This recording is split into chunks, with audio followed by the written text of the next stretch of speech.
So if you have a personal expenses that you're spending, make sure they're only done on your personal credit cards, and you pay those bills only from your personal checking accounts or your personal savings accounts, right? So on the business side, same thing. Everything for your business, pay for it on a business credit card, or through your business checking accounts. Keep them separate. So for a lot of people, if you have not joined our free Facebook private group, Business Credit Secrets for Entrepreneurs, Financial Freedom for Entrepreneurs and Established Business Owners, then you need to click that link down below so you can get all of the news first. We talk all about business credit in the group. I just opened this group a week ago, so we are going to do some amazing things in there. So if you have not had a chance, please click that link down below and join the group now. Hi, Dee, it's Mike. I just want to ask, do you have any creative ways to pay off student loan debt since they have done away with the giveaway money? Yes. Okay. So this is the myth that I want to kind of dispel, right? So everybody wants their student loans completely removed, right?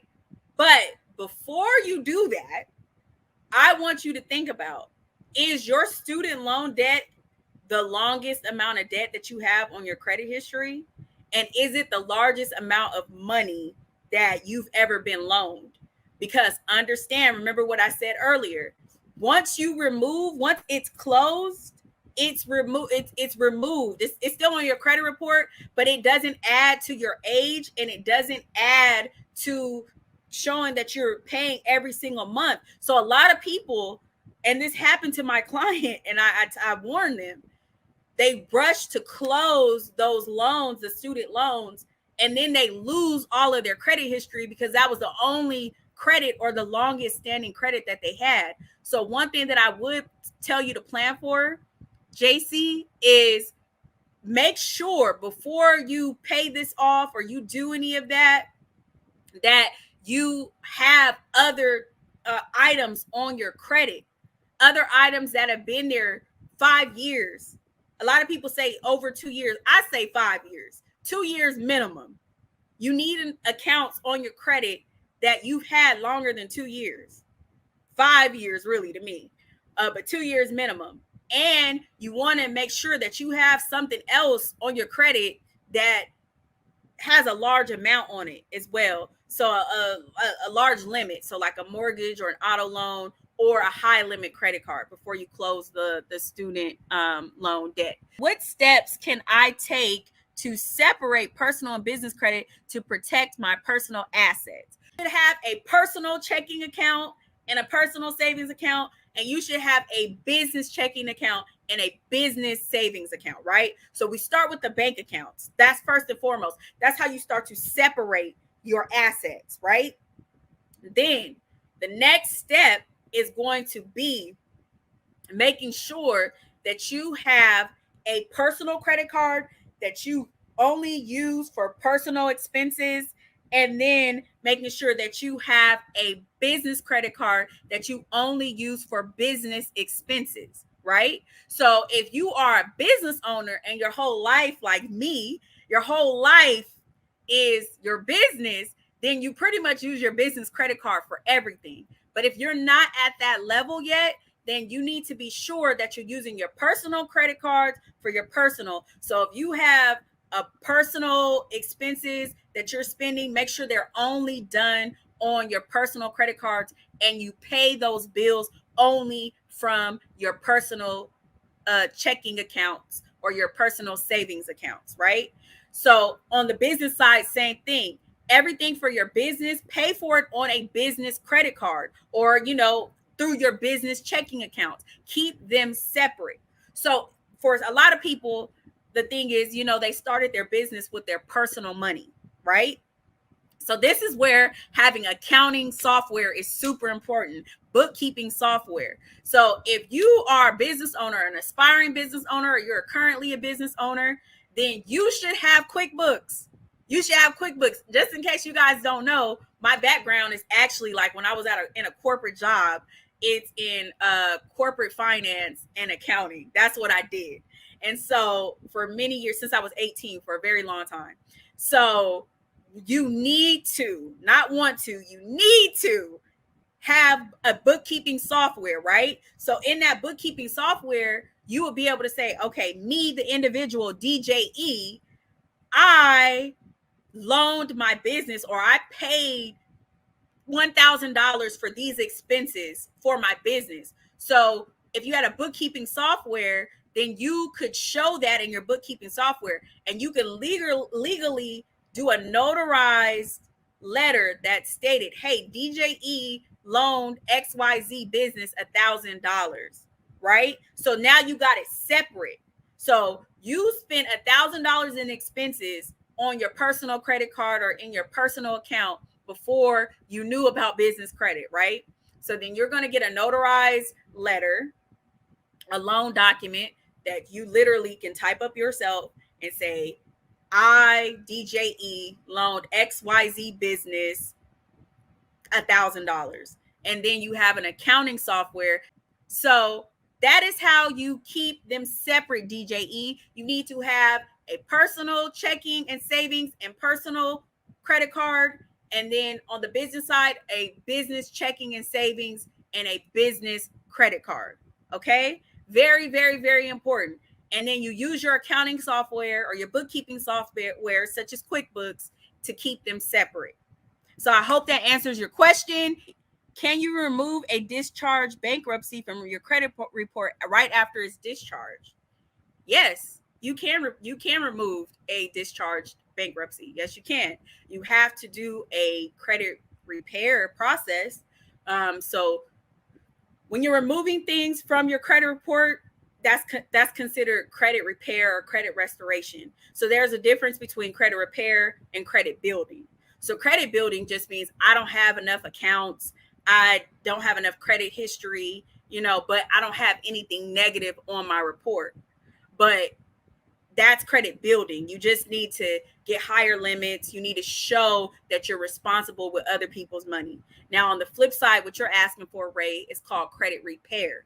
So yes, you can do it, but it is a process. So understand that you're going to have to work the process of the bankruptcy being removed, but yes, it can be done. So to answer your question, yes, it can be done, but you will need to do the credit repair process. Now, how long should you have the pledge loan for? So you can have the pledge loan for as long as you want. So I know they have one that goes up to 5 years, and then they have one that goes beyond 5 years. So I will tell you what I would use a pledge loan for. And then you can make the determination as to how long you should have it and how beneficial it will be for you. So you have to first and foremost understand how personal credit works. So personal credit is based on your history, right? So that makes up 35% of your credit score is your payment history. Your payment history is 35% of your credit score. The other 30% of your credit score is your utilization, right?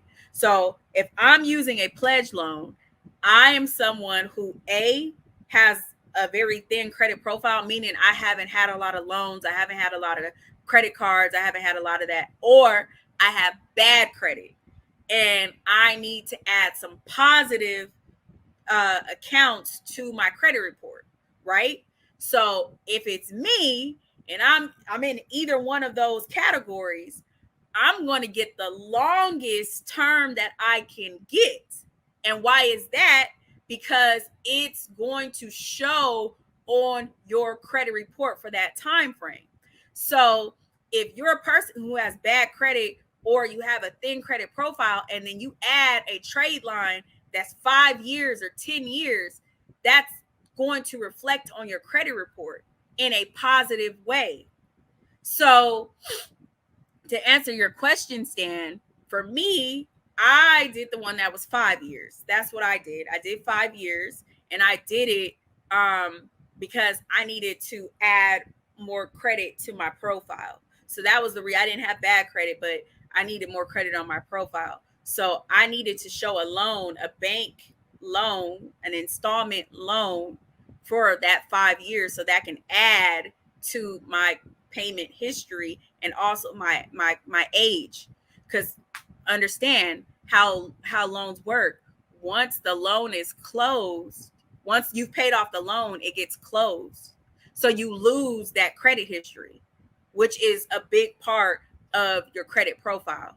So if I'm you or if I'm me, I'm doing the longest period that I can afford to do. How can I establish a strong credit history for my startup if I have no prior business credit? Strong business credit history, you have to have a strong personal credit history. And I know you guys are probably, oh my gosh, Dee, you keep saying this over and over and over again, but it's the truth. Your personal credit, especially when you're first starting out, when you're a new business, your personal credit, actually, your business credit will mirror your personal credit. So for example, you guys want to know why I was able to come into the bank as a brand new business, literally brand new, out the gate, I don't even know if I was 2 weeks old, and get a $25,000 business credit card, is because I had a $25,000 personal credit card. So if you want to start to establish good business credit, DJE, you need to establish good personal credit, high limits on your personal side.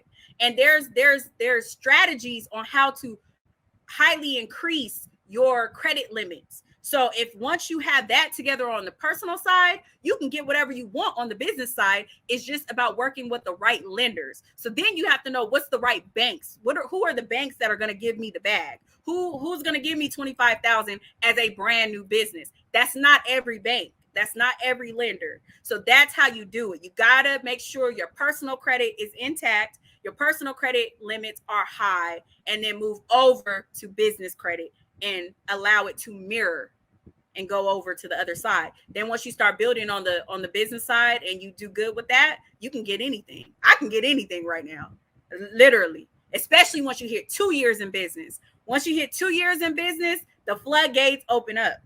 But as a brand new business, you can get $100,000. I just did it. I got more than that with receipts. I'm not making this up. All the cards are in my name or in my business's name. So I hope that helps, DJ.